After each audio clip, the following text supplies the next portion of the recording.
Ce soir, je vais vous raconter une histoire, une vraie. 9 personnes sont parties dans les montagnes. 9. Aucune n'en est revenue vivante. Et jusqu'à aujourd'hui, personne ne sait vraiment ce qui s'est passé. Installez-vous et éteignez la lumière. Nous sommes en janvier 1959. L'Union soviétique est en pleine guerre froide. Un groupe composé de 10 personnes est sur le départ. 9 étudiants et un guide expérimenté. Tous membres du club de randonnée de l'Institut Polytechnique de l'Oural. Leur chef de groupe s'appelle Igor Dyatlov. Il a 23 ans et c'est lui qui donnera son nom à toute cette affaire. Igor n'est pas un débutant. Il a déjà organisé et mené plusieurs expéditions en montagne. C'est quelqu'un de rigoureux, de méthodique. Les autres lui font totalement confiance. 9 personnes, entre 20 et 37 ans, tous formés, tous expérimentés. Ce ne sont pas des touristes qui partent à l'aventure le temps d'un week-end. Ce sont des gens qui connaissent la montagne, le froid, le danger. Leur destination, le sommet Haute-Ortène, dans les montagnes de l'Oural du Nord. Une randonnée classée catégorie 3. La difficulté maximale à l'époque en URSS. Difficile certes, mais tout à fait dans leurs cordes. Le trajet prévu était d'environ 350 km aller-retour, à pied et à ski, en plein hiver sibérien, avec des températures attendues entre moins 25 et moins 40 degrés. La durée prévue de l'expédition était entre 16 et 18 jours. Ils emportent avec eux tout le nécessaire.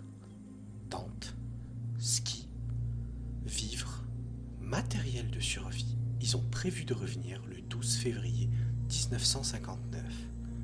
Ils laissent un itinéraire détaillé aux autorités universitaires. Vous l'aurez compris, tout est planifié, tout est organisé. Ces gens ne partent pas dans l'inconnu à l'aveugle. Ils ont fait ça des dizaines de fois.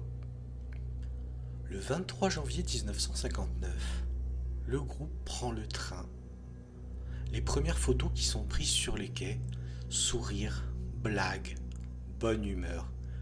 Le 25 janvier, ils arrivent à Ivdel, une petite ville au nord de l'Oural. C'est le dernier avant-poste civilisé avant leur excursion dans la montagne. Le 27 janvier, ils commencent la marche. Le temps est vraiment correct pour la saison. En tout cas, rien d'inquiétant. Le 28 janvier, l'un des membres du groupe, Yuri Yudin, tombe malade. Douleur articulaire, il ne peut pas continuer. Donc c'est lui qui prendra la décision la plus importante sans le savoir, qui est de faire demi-tour. Il ne le sait pas encore, mais il sera le seul survivant de cette expédition. Yuri Yudin dit au revoir à ses amis ce matin-là. Il ne sait pas encore qu'il ne les reverra jamais vivants. Les 9 restants continuent. Ils avancent bien. Le 1er février 1959, ils atteignent enfin les pentes du mont Kholat. Une montagne qui n'était pas leur destination finale, mais juste une étape. Ils décident de dresser le camp là pour la nuit, légèrement en dessous du col, à 1079 mètres d'altitude. Ce sera leur dernière nuit connue. Les dernières photos du groupe montrent des gens qui creusent la neige pour installer une tente, qui rigolent, qui font des grimaces devant la caméra. Ces photos, elles ont quelque chose de particulier quand on sait ce qui va se passer quelques heures plus tard. Des visages heureux, insouciants. C'est la dernière fois qu'ils sourient. Nous sommes le 12 février 1959. C'était la date prévue du retour du groupe. Mais personne ne rentre. Dans un premier temps, personne ne s'inquiète vraiment. Les expéditions de montagne prennent souvent du retard, que ce soit la météo, la fatigue ou un détour imprévu. Ça arrive. Les familles attendent. L'université attend. Mais les jours passent et toujours aucune nouvelle du petit groupe. Le 20 février, toujours rien. Là, l'inquiétude commence à devenir réelle. Les familles alertent les autorités. L'université fait de même et une opération de recherche est lancée. 8 jours de retard dans les montagnes de l'Oural en février par moins 30 degrés. Les familles savaient déjà. Je crois qu'au fond d'elles-mêmes, elles savaient qu'elles ne les reverraient plus jamais. L'opération mobilise rapidement des moyens importants pour l'époque. Des équipes de secouristes à ski, des militaires et même des avions de reconnaissance. Ce niveau de mobilisation est lui-même inhabituel pour une simple expédition de randonneurs disparus.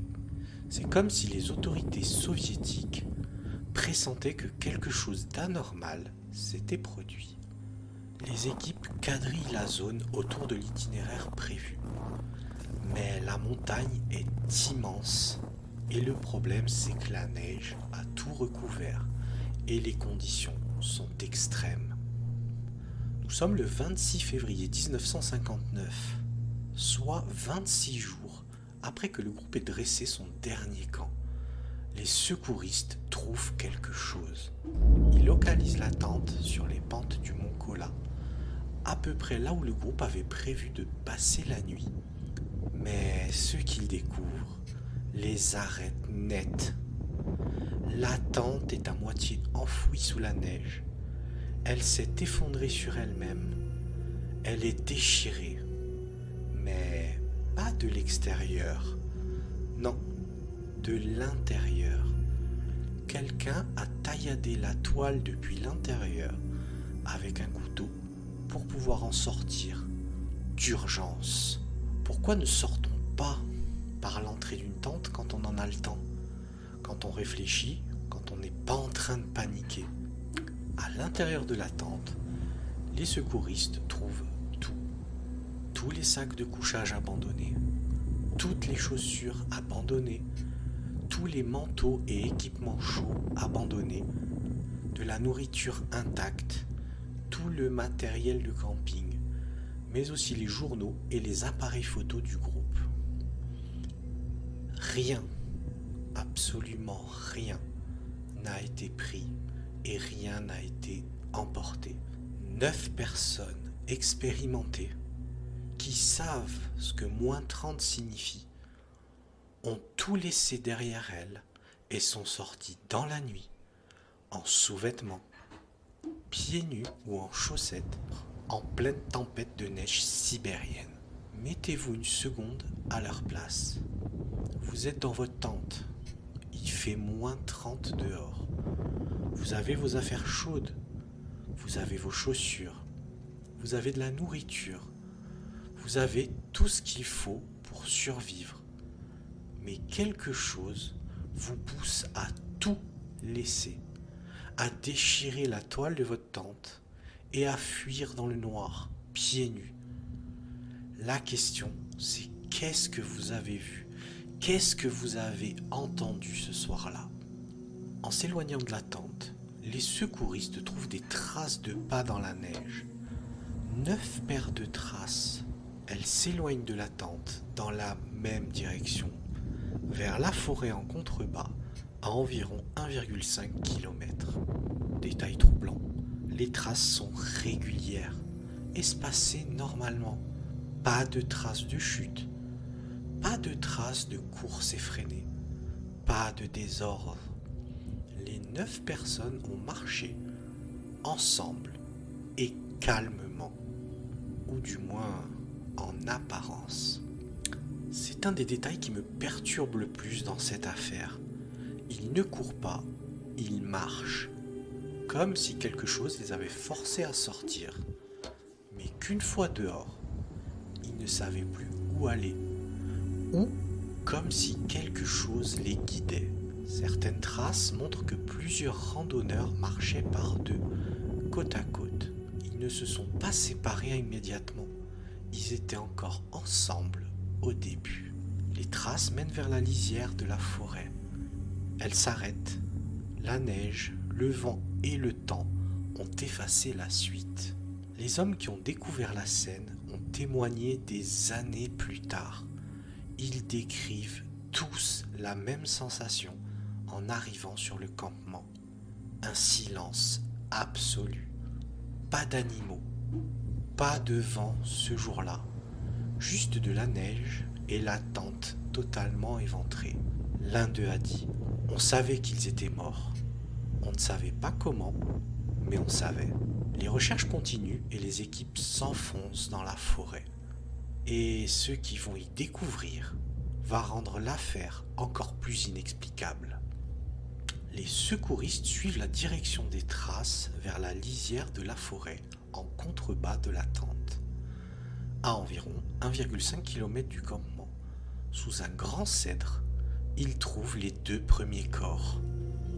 Ils sont en sous-vêtements, pieds nus, allongés près des restes d'un petit feu de camp, éteint depuis bien longtemps. Le feu avait été allumé au pied du cèdre avec des branches cassées. Un feu. Ils ont pris le temps d'allumer un feu. Ça veut dire qu'au moins au début, ils essayaient de survivre.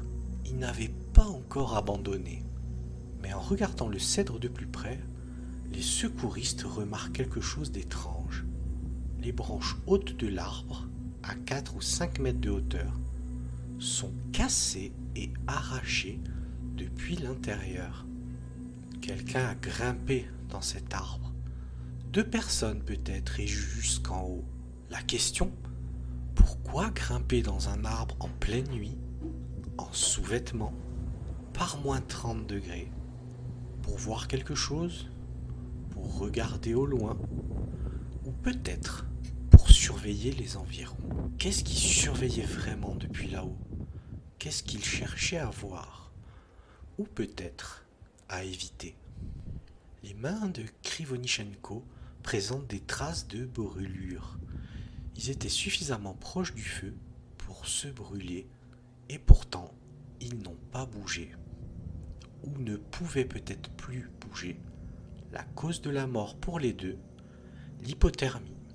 Ils sont littéralement morts de froid.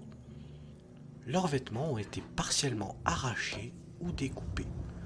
On retrouvera plus tard des morceaux de leur habit sur d'autres corps, ce qui suggère que d'autres membres du groupe, encore en vie à ce moment-là, ont récupéré leurs vêtements pour essayer de se couvrir.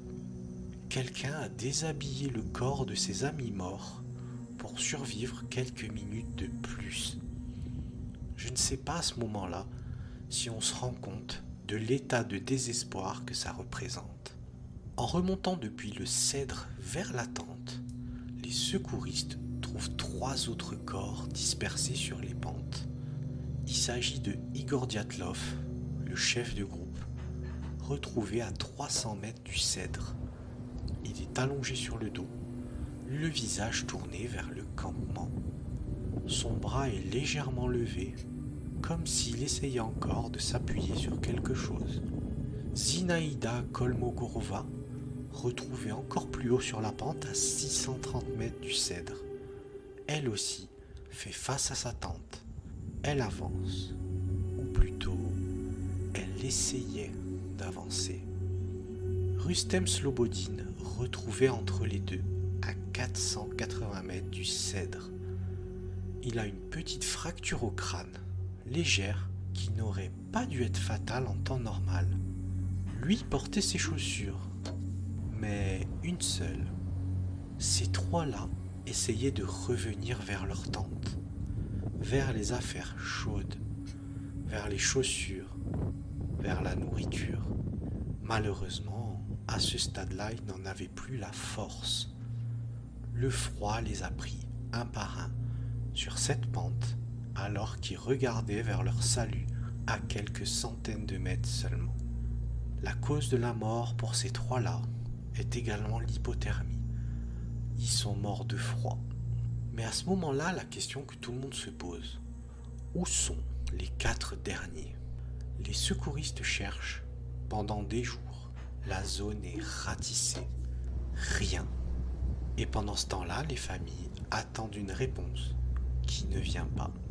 Ce n'est que 2 mois plus tard, le 4 mai 1959, que les 4 derniers corps sont retrouvés enfouis sous 4 mètres de neige dans un ravin à environ 75 mètres du Grand Cèdre, légèrement en contrebas. Un ravin que la neige avait complètement dissimulé. Et c'est là que tout change. Les 5 premiers corps, c'était déjà inexplicable, mais on pouvait quand même y associer une certaine logique. Le froid, la panique, l'épuisement. Mais pour ces 4-là, c'est très différent. Vous allez voir qu'il n'y a plus de logique du tout. Les autopsies sont réalisées et les médecins légistes sont totalement déstabilisés par ce qu'ils trouvent. Nikolai Thibault a une fracture massive du crâne, un enfoncement profond de la boîte crânienne, le genre de blessure qu'on retrouve après un accident de voiture ou après avoir reçu un objet extrêmement lourd à grande vitesse. Mais par contre, il n'a aucune trace externe correspondante. Pas d'hématome, pas de plaie ouverte, aucune trace de coup. La question qu'on se pose à ce moment-là, comment fracture-t-on un crâne à ce point sans laisser aucune marque à l'extérieur? À l'époque, les médecins légistes n'avaient absolument aucune réponse plausible. Et d'ailleurs aujourd'hui, mis à part des théories, on n'en a pas plus. Pour les 2 autres, Alexander et Ludmila ont eu chacun plusieurs côtes brisées.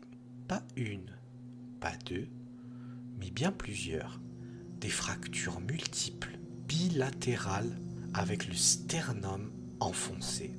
Alors pour vous donner une idée de la force nécessaire, ce type de fracture est comparable au traumatisme subi lors d'un accident de voiture à haute vitesse ou lors de l'effondrement d'un bâtiment sur quelqu'un. Les médecins légistes soviétiques ont décrit dans leur rapport que la force exercée était non humaine. Littéralement, non humaine. Alexander Kolevatov a des blessures au cou. Elles sont totalement inexpliquées. Et on va revenir un petit peu sur Ludmila, 20 ans, étudiante passionnée de randonnée. Son corps présente les mêmes fractures massives que les autres. Mais fait surprenant, elle n'a en plus plus de langue. Vous avez bien entendu, plus de langue. Et les médecins sont formels. Elle n'a pas été arrachée ou mangée par un animal. La décomposition dans la neige aurait pu expliquer la disparition des tissus mous, mais les analyses, elles, montrent tout autre chose. La langue et une partie des tissus mous du visage, les lèvres et une partie des yeux, ont disparu dans des conditions qui n'ont jamais été pleinement élucidées. Je ne vais pas vous mentir, c'est le détail qui revient dans toutes les discussions sur cette affaire. Parce qu'on peut trouver beaucoup d'explications sur certaines choses. Mais pour ça, c'est bien plus difficile. Certains experts avancent la piste animale. Des charognards qui auraient pu s'attaquer aux parties molles du visage pendant les 2 mois où les corps étaient enfouis sous la neige. Possible, me direz-vous. Même probable de l'avis de certains scientifiques. Mais ça ne répond pas aux fractures. Ça ne répond pas à la force non humaine. Ça ne répond pas à tout le reste. Lors des analyses post-mortem, les autorités soviétiques font analyser les vêtements des victimes. Plusieurs habits présentent des niveaux anormaux de radioactivité. Pas massifs, pas létaux, mais anormaux. Et totalement inexpliqués. Alexander, le plus âgé du groupe, portait des vêtements particulièrement contaminés. Donc pour resituer, on est en 1959 en pleine guerre froide. en URSS, la radioactivité sur des randonneurs civils dans des montagnes reculées. Les autorités soviétiques n'ont jamais vraiment expliqué ça. Les dossiers ont été classés, et quand ils les ont réouverts des décennies plus tard, certaines pages étaient manquantes. Dernier détail, plusieurs corps, notamment ceux retrouvés en mai, présentaient une coloration orange ou brun orangé sur la peau. Alors ce phénomène peut s'expliquer par la décomposition dans certaines conditions de froid et d'humidité. On dira que c'est l'explication officielle.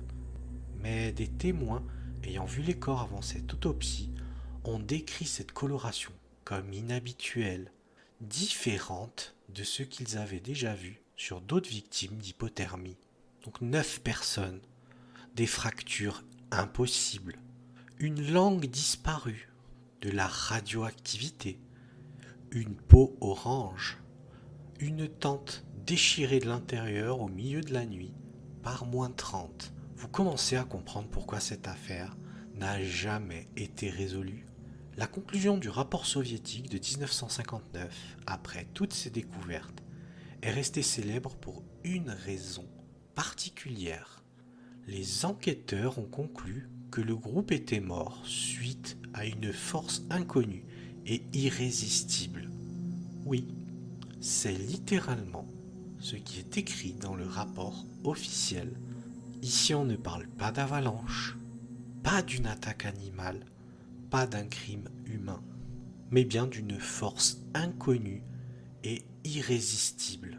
Et les dossiers ont été classés secret défense pendant plus de 30 ans. Quand un gouvernement soviétique, habitué à tout contrôler, à tout expliquer, à tout minimiser, quand ce gouvernement-là écrit « force inconnue et irrésistible » dans un rapport officiel, ça vous dit quelque chose sur ce qui s'est trouvé, ou plutôt sur ce qu'ils n'ont pas réussi à trouver. Alors des théories, il y en a eu plusieurs. Alors à vous de choisir celle qui va vous permettre de dormir. Depuis 1959, des dizaines de chercheurs, journalistes, scientifiques, anciens agents soviétiques et simples passionnés ont tenté de répondre à une seule question. Qu'est-ce qui s'est passé sur ce col dans la nuit du 1er au 2 février 1959 ? Donc comme je vous l'ai dit, beaucoup de théories, certaines sérieuses et certaines qui font très peur. On a d'abord la théorie de l'avalanche. C'est celle que les autorités soviétiques ont tenté de défendre en 1959, abandonnée, puis reprise et officialisée en 2019 lors de la réouverture des dossiers par le parquet russe. Une avalanche aurait frappé la tente dans la nuit. Le groupe pris de panique aurait découpé la toile pour s'échapper. Les fractures des 4 corps s'expliqueraient par la pression de la neige. En 2021, une étude publiée dans la revue scientifique Nature tente de modéliser le phénomène. Les chercheurs parlent alors d'une avalanche de dalles, un type particulier d'avalanche où une plaque de neige compacte se détache d'un coup. Ce type d'avalanche peut générer une pression extrême sur ce qu'elle recouvre, ce qui pourrait effectivement expliquer les fractures internes sans traces externes visibles. On va dire qu'à ce jour, c'est la théorie la plus rassurante et la plus naturelle. Rien de mystérieux, juste la montagne qui tue comme elle a toujours fait. Donc ce que ça vient expliquer, ça serait la fuite, la tente déchirée, les fractures internes. Mais par contre, ce qu'elle n'explique pas, c'est la topographie d'abord.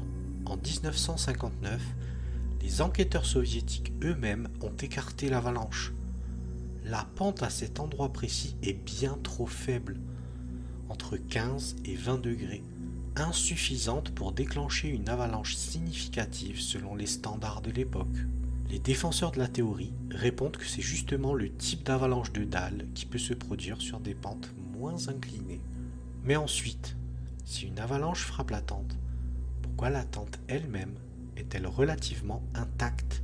Une avalanche de dalles aurait dû la détruire complètement, pas juste l'écraser. Et les 5 premiers corps ne présentent aucune trace de fracture majeure. Si l'avalanche était assez puissante pour broyer les côtes des 4 dans le ravin, comment les 5 autres s'en sont-ils sortis sans une seule côte cassée.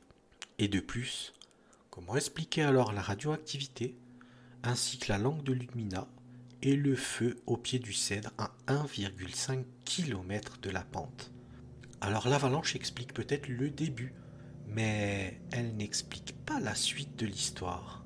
Elle n'explique pas tout ce qu'ils ont fait après. Elle n'explique pas les blessures impossibles, et encore moins la radioactivité. Une autre théorie, mais qui a fait beaucoup moins les gros titres, et qui pourtant a été prise au sérieux par de nombreux physiciens et psychologues, c'est les infrasons. Ce sont des sons à très basse fréquence, en dessous de 20 Hz, inaudibles pour l'oreille humaine, mais le corps, lui, par contre, les ressent. Selon plusieurs études, une exposition à certaines fréquences d'infrasons peut provoquer des effets psychologiques qui peuvent être très perturbants. De l'anxiété inexplicable, un sentiment de présence, une panique soudaine, des nausées, des vertiges, voire même des hallucinations visuelles. Dans des cas extrêmes, une terreur panique, irrationnelle, incontrôlable.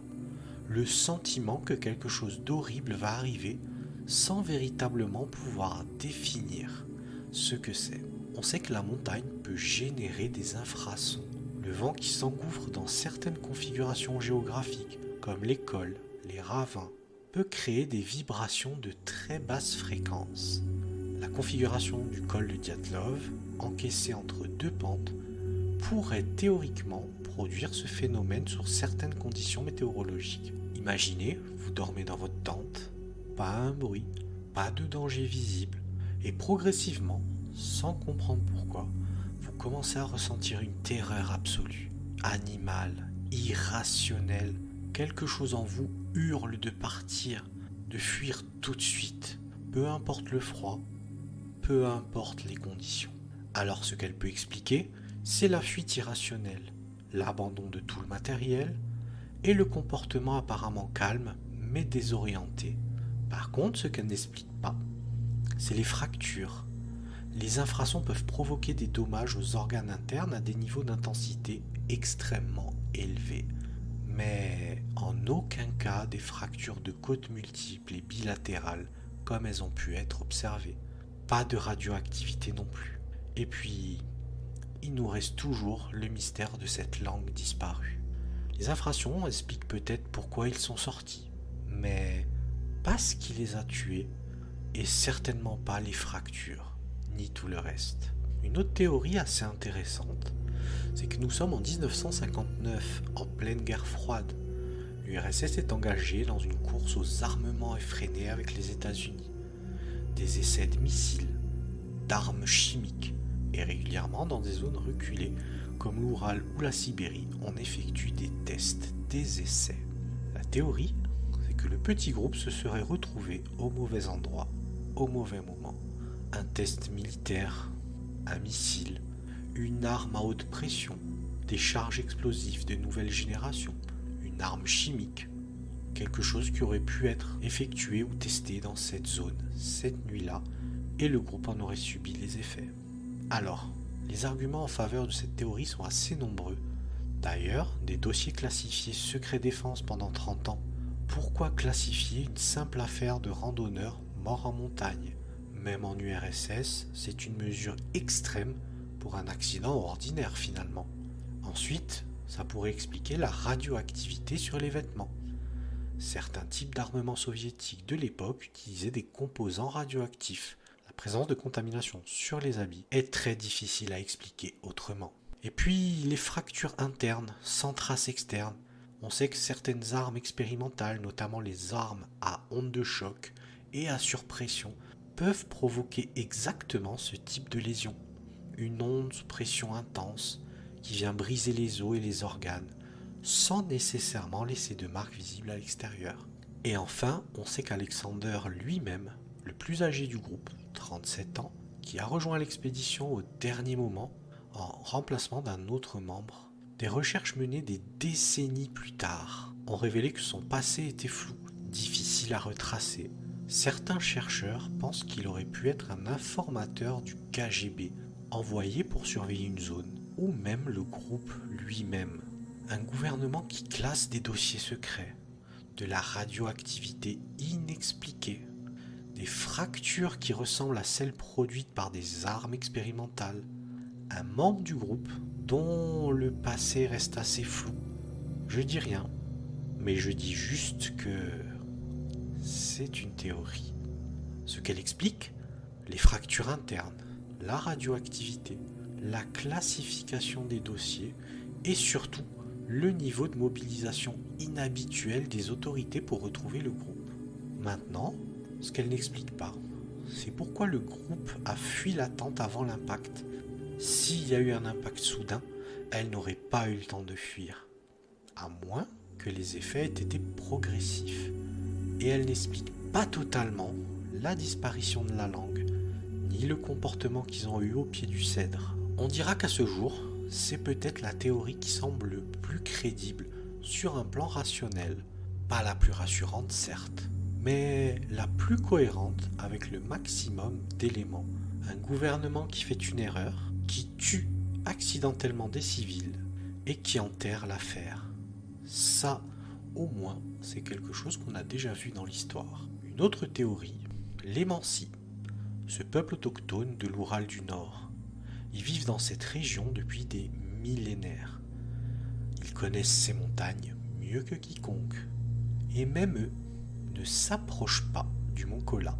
La montagne porte ce nom en langue mansi. Ça signifie littéralement la montagne des morts. Et ce n'est pas une métaphore poétique. Non, c'est un avertissement transmis de génération en génération. Selon la tradition mansi, 9 chasseurs seraient morts sur cette montagne des siècles auparavant, dans des circonstances inexpliquées. 9, vous avez bien entendu, exactement le même nombre que notre petit groupe. La théorie, les Mansi, protégeant leur territoire sacré, auraient attaqué le groupe. En 1959, cette piste a été sérieusement explorée par les enquêteurs soviétiques. Plusieurs membres de la communauté Mansi ont été interrogés, certains brièvement détenus, mais la piste a rapidement été abandonnée. Ce qu'elle explique en théorie, c'est une attaque humaine, et ça pourrait expliquer la fuite et certaines blessures. Maintenant, ce qu'elle n'explique pas, c'est absolument tout le reste. Les Mansi n'ont pas d'armes capables de produire des fractures internes de cette nature. Il n'y avait aucune trace de présence d'autres personnes autour du campement. Aucune trace de pas extérieur. Aucun témoin. Rien. Et la radioactivité et la classification des dossiers. Si c'était une attaque Mansi, pourquoi classer ça secret défense? Non, pour moi les Mansi n'ont pas tué ces gens. Mais leur nom pour cette montagne, ça mérite qu'on s'y attarde. La montagne des morts. 9 chasseurs des siècles avant. Ces gens savaient quelque chose sur cet endroit que nous ne savons pas. Maintenant, moi, je vais vous présenter quelque chose dont on ne veut vraiment pas parler. Pas parce que je l'affirme, mais parce que des dizaines de témoins l'ont évoqué. Mais aussi parce que vous méritez d'avoir tous les éléments. Dans les jours qui ont suivi la découverte des corps, plusieurs groupes de randonneurs et de secouristes opérant dans la même région ont signalé aux autorités soviétiques avoir observé des sphères lumineuses orangées dans le ciel. Ces signalements sont documentés. Ils figurent dans des dossiers d'enquête originaux. Des météorologistes de stations voisines ont également noté des phénomènes atmosphériques anormaux dans la zone durant cette période. La teinte orangée sur la peau des victimes, des sphères lumineuses orangées dans le ciel, la radioactivité, des fractures impossibles, une fuite irrationnelle dans la nuit. Je ne dis pas ce que vous voulez que je dise, mais je vous donne juste des faits. Les sphères lumineuses sont dans les dossiers officiels. La radioactivité est dans les rapports d'autopsie. Et la teinte orangée est attestée par des témoins. Après, ce que vous faites de ces infos, c'est votre affaire. Ce qu'elle expliquerait, potentiellement tout. Des fractures par une force inconnue, la fuite irrationnelle du groupe, la radioactivité, la coloration de la peau, la langue disparue, la classification des dossiers. Pas pour cacher une erreur militaire, non, mais pour cacher quelque chose d'encore plus difficile à expliquer officiellement. Problème, c'est la théorie qui demande le plus grand saut dans l'inconnu. Et pourtant, c'est la seule qui, sur le papier, répond à l'ensemble des éléments sans exception. Les enquêteurs soviétiques ont écrit force inconnue et irrésistible. Pas d'avalanche, pas d'attaque, pas d'accident, mais bien une force inconnue. Ils ont vu quelque chose dans ces dossiers qui les a poussés à écrire exactement ces mots-là.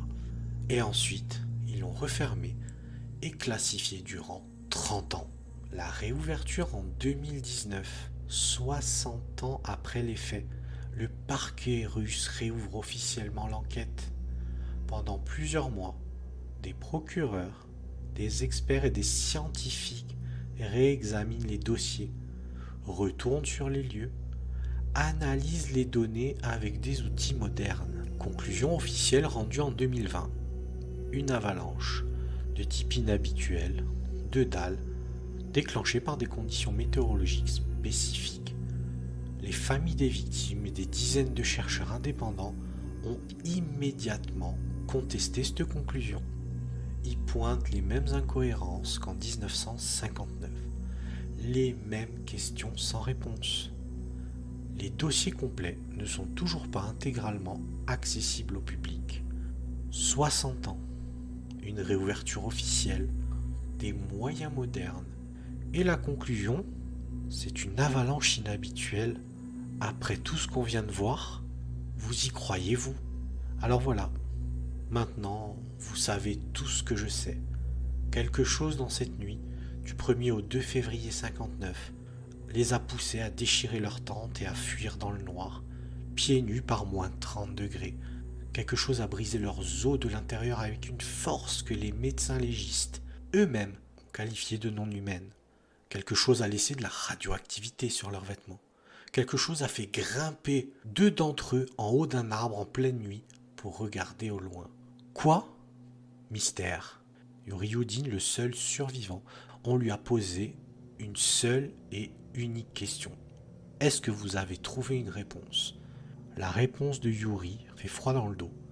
Elle fut non, et je pense que personne ne la trouvera jamais. Peut-être qu'il avait raison. Peut-être que certaines choses ne sont pas faites pour être comprises. Peut-être que certaines portes, une fois fermées, doivent le rester pour toujours. Alors ce soir, la taverne ferme ses portes. Mais elle réouvrira bientôt, et j'aurai d'autres histoires à vous raconter. Des histoires vraies, qui s'installent, qui restent, qui vous suivent jusque dans le noir quand vous essayez de dormir. Bref, prenez soin de vous, et dormez bien. Enfin, si vous le pouvez encore.